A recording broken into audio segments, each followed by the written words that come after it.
Você já desejou poder voltar no tempo e dar conselhos para a sua versão mais jovem? Eu aposto que a maioria de vocês já desejou isso. Nesse vídeo eu vou falar sobre as 5 coisas que eu gostaria de saber antes de seguir uma carreira de desenvolvedor de software. E a primeira coisa que eu gostaria de falar é que a indústria não é como aqueles vídeos de Day in Life of a Software Engineer. Quando eu estava pensando em estudar para me tornar um dev, eu realmente não fazia ideia do que esperar, como eu seria quando eu começasse a trabalhar na área, antes de seguir por esse caminho. E a melhor maneira de ver isso hoje é assistir esses vídeos reais de como é o dia típico de um dev. Uma coisa que você precisa saber é que esses vídeos eles são feitos para serem chamativos. Mas, realisticamente falando, como um dev, você não vai ficar brincando de nerfs ou jogando videogame o dia todo. Eu tenho que realmente enfatizar isso, porque não é essa a vida de um dev. Até pode existir empresas assim, mas não é qualquer uma. E também, empresas assim não fazem isso porque elas são boazinhas ou algo do tipo. Elas fazem isso para que você passe mais tempo dentro do escritório. Mas olha, eu não quero ser pessimista aqui. A área de desenvolvimento de software é muito gratificante, mas eu só quero que você não pense que vai ser só diversão e jogos. No final do dia, eles estão te pagando muito dinheiro para fazer um trabalho que muitas outras pessoas não conseguem fazer. E também existe um outro espectro desses vídeos de Day in Life que vejo pessoas ficando no escritório até às 7, 8 da noite e elas chegaram às 8 da manhã. Isso são 12 horas de trabalho no seu dia. Eu não sei vocês, mas eu não fico no escritório até tarde assim. Mesmo trabalhando em home office, sabe? Eu geralmente tenho minhas demandas diárias e trabalho cerca de 6 a 8 horas por dia. Para ficar até tarde assim, eu precisaria ter algum problema em produção ou um prazo apertado para uma entrega importante. Mas essa é a única razão pela qual eu ficaria trabalhando até tarde. O segundo conselho que eu daria para eu mesmo seria começar com uma linguagem de programação mais usada atualmente. As linguagens de programação são muito parecidas com línguas reais, se você pensar. A primeira linguagem que você aprende e fica realmente bom é meio que a sua língua nativa. Agora, para mim, a minha língua nativa é o português. Mas se eu tentar aprender uma segunda ou uma terceira língua, não importa o quanto eu tente, quanto eu pratique, nunca vai ser tão bom quanto o português. A primeira linguagem de programação que aprendi foi Java, mas a primeira em que fiquei realmente bom foi o JavaScript. E agora eu estou praticamente casado com ela e eu não consigo me divorciar. E também nem faz sentido eu me largar o JavaScript nesse momento pensando no mercado atual. E a principal razão pela qual eu mudaria de linguagem lá no início é por causa das entrevistas. Java é uma linguagem muito prolixa. Para fazer um software rodar, você tem que escrever muitos códigos de configuração. E se eu pudesse voltar e refazer, eu teria começado aprendendo JavaScript direto, porque seria muito mais ágil ali no meu desenvolvimento pessoal. Na verdade, há estudos mostrando que você tem mais chances de conseguir um emprego se fazer entrevistas em JavaScript ou usando Python do que se usasse Java, por exemplo. Porque na maioria das entrevistas que você faz,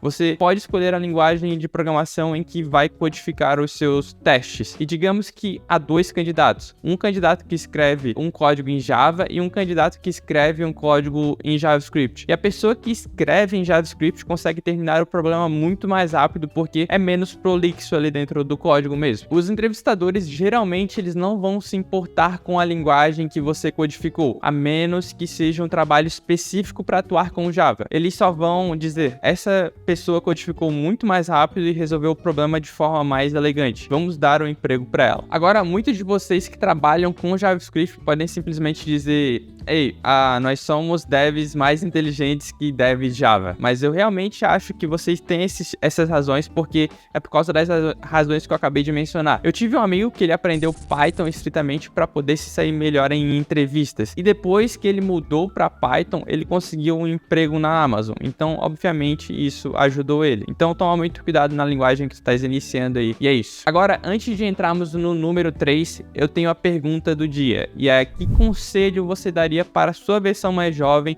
entrando no mundo do desenvolvimento de software hoje? Escreve lá nos comentários o que você diria. E o número 3 é que você não precisa de um diploma de ciência da computação. Mas assim, definitivamente ajuda, mas há esse mito de que você precisa de um diploma de ciência da computação ou ADS para ser um desenvolvedor de software bem-sucedido. Mas esse preconceito está cada vez mais começando a desaparecer. A Google e a Apple abandonaram sua política de sem diploma porque perceberam o quanto os potenciais bons desenvolvedores eles estavam perdendo por conta disso. Eu acho que muito provavelmente eles tinham esse requisito rígido porque essas empresas recebem tantos candidatos que precisam de qualquer desculpa para eliminar os candidatos da lista. E entrevistar, consequentemente, custa dinheiro para essas empresas. Então é realmente uma escolha mais segura para eles, já que alguém que tenha um histórico comprovado ali pode ser mais apto a realmente participar e conseguir efetivamente uma vaga. Mas há muitos desenvolvedores sólidos sendo contratados por empresas como a Uber, que não tem esse requisito rígido necessariamente de ter um diploma. Por exemplo, eu particularmente, em todas as entrevistas que já fiz para empresas americanas e empresas brasileiras, nunca me exigiram ter um diploma ou algo do tipo. Eu também tenho colegas de trabalho que não têm um diploma, mas têm mais de 10 anos de experiência como dev. Então, e aí, se você me perguntar se eu poderia dizer ou não se eles foram para uma faculdade para ter um diploma, eu realmente não seria capaz de dizer isso, porque eles têm tanta experiência que essa diferença meio que desapareceu, ela não existe. E a maioria das pessoas que pregam que você não precisa ter um diploma são pessoas que têm um diploma. Na minha humilde opinião, isso é bastante tendencioso. Mas vindo de alguém que tem uma graduação, eu acho que é bastante justificado e eu concordo que você não precisa de uma. Então, o número 4 é apenas uma dica para não tentar trabalhar apenas em empresas grandes ou FAANGs. Eu realmente acho que se você está tentando seguir por esse caminho, você está se limitando. Nessas grandes empresas como Facebook ou Google, você é apenas uma engrenagem no meio de todo um sistema. E isso é verdade tanto no nível individual quanto no nível de equipe. Por exemplo, eu tinha um amigo que estava trabalhando no Google e eles eram tipo, sim, eu trabalho para a equipe do Google Docs. E cara, eu ficava tipo, uau, isso é realmente muito massa. E eles ficavam tipo, bom, minha equipe é apenas responsável pela seção de comentários do Google Docs. E se você já usou o Google Docs, pode deixar um comentário em uma seção específica e do lado direito ele mostrará os comentários numa listagem lá. Mas quando ele falou isso, eu achei loucura. Eles tinham uma equipe inteira dedicada apenas para esse pequeno recurso da aplicação. E não me interpretem mal, eu tenho certeza de que há muito envolvido na implementação desses comentários, especialmente porque é um recurso voltado para um público, mas para mim eu preferiria trabalhar em algo mais do que apenas algo assim. Como na empresa que estou trabalhando atualmente, nós basicamente criamos uma aplicação do completo zero, de ponta a ponta, e podemos ver o processo funcionando em todas as etapas, e isso foi muito massa, desde a coleta de requisitos, definição arquitetural, até a parte que realmente escrevemos o código. Então nós podemos usar diferentes frameworks de JavaScript, construímos APIs de back-end usando Node.js, bem como também usamos linguagens Golang,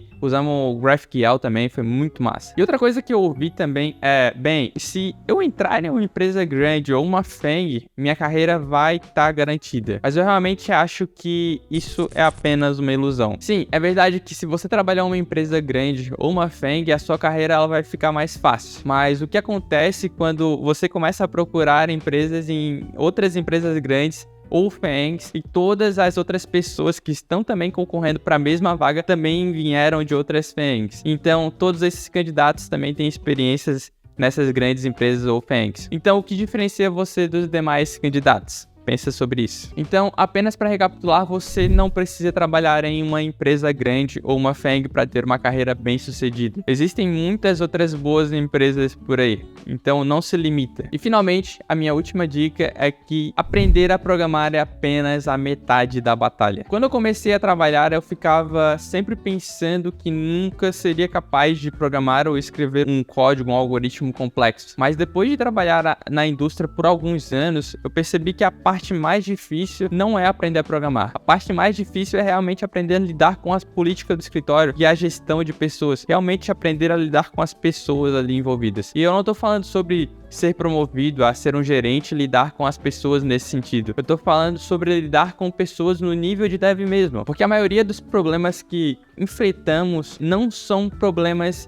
efetivamente técnicos, mas são problemas de comunicação, como por exemplo, alguém não passou informações corretamente, ou alguém não entendeu as especificações corretamente, ou alguma equipe não passou as informações corretamente para uma outra equipe. Então, se você for capaz de se comunicar de forma eficaz e se posicionar bem ali no mercado de trabalho, isso vai fazer uma grande diferença na sua carreira como dev. Bom, então se você gostou do vídeo, deixa o like aqui embaixo, se inscreve no canal para receber os próximos vídeos, e é isso. Tchau!